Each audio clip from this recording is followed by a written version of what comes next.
It's time to take 10 minutes for Torah with Rabbi Joel Finkelstein.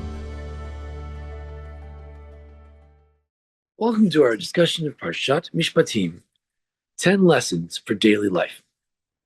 Look at Parshat Mishpatim, looks like a parsha for judges. In fact, there's even an idea that lifneihem v'lo lifnei hedyotot, that you should present these laws in front of them, meaning in front of the judges, but not in front of simple people. But what about us simple people who are not necessarily judges in a court? What are we to do with all these laws about torts and damages, oxen, pits dug in the ground, and all sorts of laws like this? What does it tell us? What are the messages for us?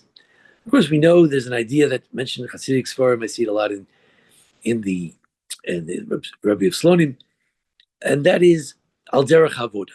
How do we read the Torah al derech havoda in a way that promotes our worship of God and how we should be as human beings? So I'd like to find 10 lessons from this parsha. You could have many more, but here are 10. Number 1. It says, the slave says, it's not so bad being a slave. It's good. You have free room and board. I like the slaves they marry me off to. I like the master. He's a good, nice guy. I think I'll stay. So they take a hammer and they pierce his ear against the door, and they say, all right, you're marked. You're going to be a slave, but only until the Jubilee year. Now, the idea that he has to be pierced in his ear, that he really shouldn't have done this. He's a slave to God, not to others, as Rashi points out, teaches us a very important thing. That a lot of times we find ourselves in a comfortable position. It's not ideal, but it's comfortable. Maybe it's not morally ideal. Maybe we really shouldn't be doing this, but it's comfortable. And we stick with it because it's comfortable. Comes the Parsha and says, don't just stick with things that are not right just because they're comfortable. Move on in your life. Number two, it says that if a man buys daughter from someone and someone fell into poverty and God forbid he sold his daughter, still happens in some poor countries in the world, unfortunately. So then, at the end, if the husband doesn't want to, if this fellow who bought her doesn't want to marry her when she turns of age, then he can't just sell her off to someone else. Which tells us, we may find this very foreign, very bizarre, very otherworldly, but there's an important lesson there. And that is, once someone is your friend, once someone has come into your family, once someone is under your wings, once someone is under your tutelage, then you can't just discard them. So, well, he's not my student anymore. I don't know. He's not my congregation anymore. He's not my friend anymore. If you were once good friends with somebody, then, you shouldn't just sell them down the river at another point. There has to be a certain loyalty to those we take under our wings. Number 3. We know that the rabbis say that not only Shivto Yitain, they have to pay if you do damage to someone and they're out of work for a while, you have to pay for that. And Rapo Rapeh, you have to pay the medical bills. But also Netzer Shav, the manik, Nezek, Tsar, Ripui, Shevas, and Boshes, that you have to pay for all the damages. You have to pay for the pain that was inflicted. You have to pay for the medical bills, as we said, sick leave, and Boshes, the embarrassment, the pain, and also the embarrassment. So in other words, we have to realize the consequences. We may think, well, I'll just punch him in his nose, he'll have a bloody nose. But you don't realize, if he has a bloody nose, then he has to go to the doctor. He has to go to the doctor, they're going to tell him to take a rest for 3 weeks. Then he's going to lose his salary. Then he's going to lose his job. We have to realize what the consequences of our actions. So of course, hopefully none of us are punching each other anywhere. But there are things that we do that have consequences down the road. Sometimes we do decide that this person needs to be fired, lose their job, demoted, and things like that. And we have to think, what are the consequences of that? What's that going to mean for their family, their children, et cetera, et cetera? What can we do to mitigate these circumstances? Number 4, we know that when it came to slavery, the Torah acknowledges there was still slavery in those days, but you should make it as best as can be. Treat the person with tremendous dignity, and and the Talmud lays out that if you're eating steak, you got to give steak to him, etc., etc. So the Torah tries to make slavery as kind as possible. Maybe the differences between Jewish slave, Gentile slave, but but it does say that if the person beats his slave so that he loses one of his limbs, a finger, a toe, an eye, an ear, even a tooth, then he goes free. What does that show you? Sometimes you have a lot of power. You have a lot of power as a boss, a lot of power as a father, as a mother, as a teacher, but you can't abuse that power. You can't take that power to its absolute limit. Limit your power. Limit your power. Lesson number 5. We know that it says that if you dug a pit, you decided one day you were playing the sand, you wanted to make a pit on the beach. So you make a pit, and then someone walks by, he falls right in the pit, and he gets injured. You have to pay for it. Or the shore, there's someone lets his ox out, and he doesn't watch his ox, and the ox goes and it gores someone. And if he killed him, you have to pay a tremendous amount. If he damaged, you have to pay the damage. So there are consequences. So too, we have to learn when it comes to our words. If we make a pit, we're going to fall in it. If we dig a pit that's going to insult someone, it's going to cause harm, then we're responsible for that pit that we just made. We slandered against someone. You're responsible for that stumbling block you just put in that person's career. That everyone thinks that he's so and so because such and such because you said so. We have to realize the consequences of our property, of things that we do, things that we create, things that we say, ideas that we promulgate, programs that we start, ideas that we start, attitudes that we have and we spread to our friends in our community, what the ramifications of these things are. Number 6, we have the notion of the shomer, the guardian. Guardian, how often do I lend something to my friend and then then he loses it or it gets damaged. These things don't happen too much. Again, I'm not a judge, so I don't deal with it that much. So what is the message? The message is that if you took a job, take it seriously. So let's say someone comes over to the house and says, "Look, can you watch my cat for the next?" You have a cat anyway, and you know my cat, they're your friends. So just watch the cat for the next 2 weeks. Comes home, the cat is starving the cat. So I say, "What? You didn't pay me for it. I never asked you to bring my cat over here. Now you're complaining that I didn't want to do a good job of guarding." I said, "Yeah, I would guard it, but I didn't ask for this job, and you didn't give me anything for it."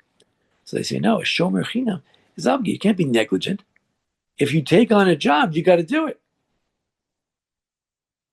And if someone lent you something, so much more so you have an obligation to be vigilant about it, because if they lent it to you, you have to take responsibility for it."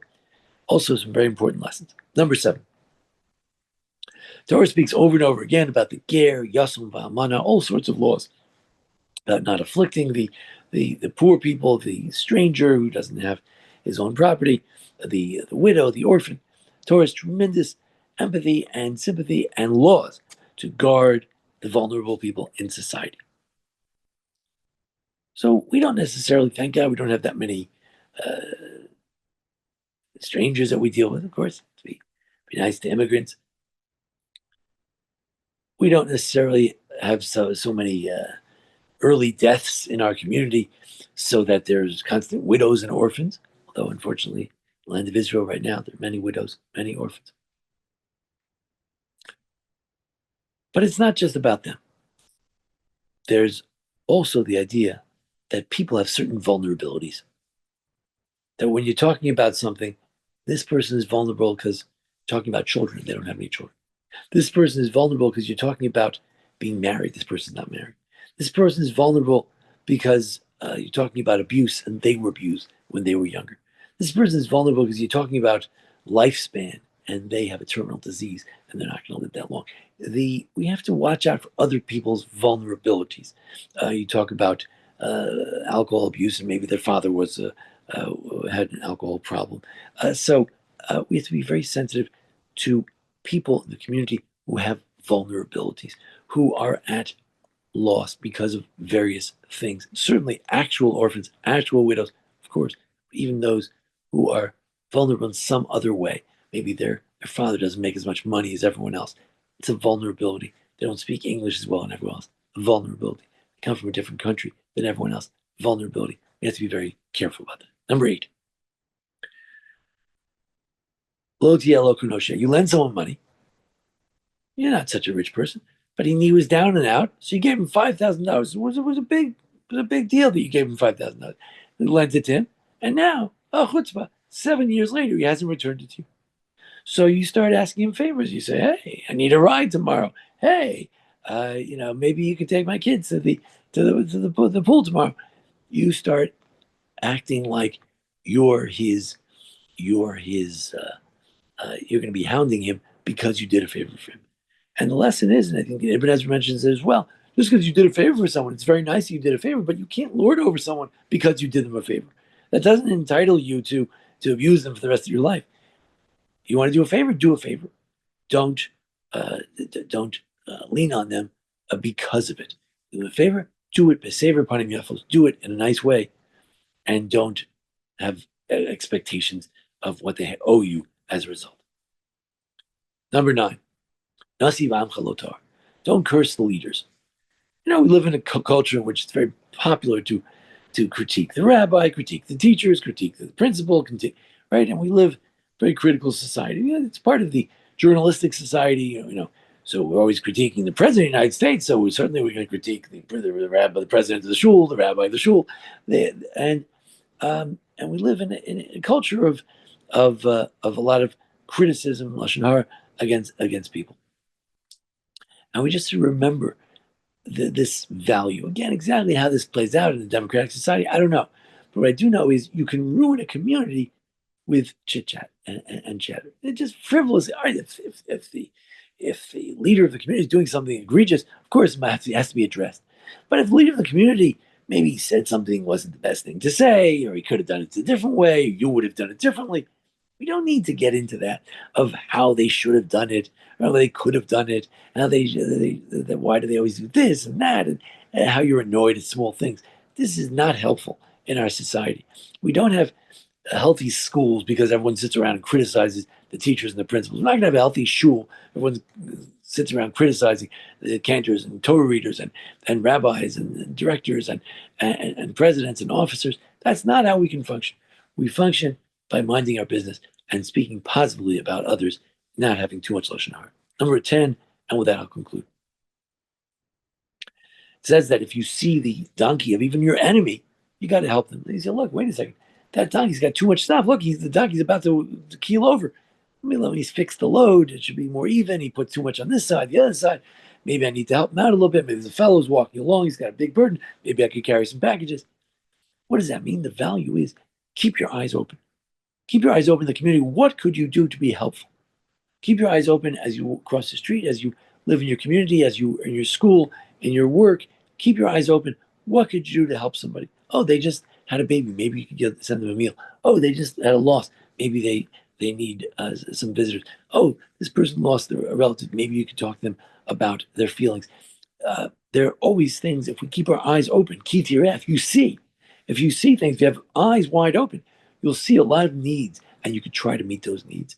Maybe it's someone carrying a burden and the donkey needs to be adjusted, but maybe it's something else. Maybe a person has a burden and their burden needs to be adjusted by talking it out and speaking and giving comfort and strength and support to others around us. 10 lessons. There are many more. Go find them, go learn them. It's all in there. So many beautiful lessons. But it's not just a parsha about laws and torts and damages and laws for judges, but it's about values for all of us. Ibn Ezra points some of these things out. Surely the Ralbag points some of these things out. But it's a lesson for us all. And that's the question. How can we read the Torah in a way that will give us personal lessons that we can learn, take away each week to be hopefully better people? Thank you for joining us here at the Baron Hirsch Congregation for our discussion of Parshat Mishpatim. Join us each week for a discussion of the Parsha and the holidays. Thanks to our sponsors, Maurice Buring, sponsored memory of his parents, Jacob and Ruth Buring. Appreciate it, and always welcome other sponsors. And thank you for joining us. Thanks to Jason Lefkowitz, our producer. Thank you.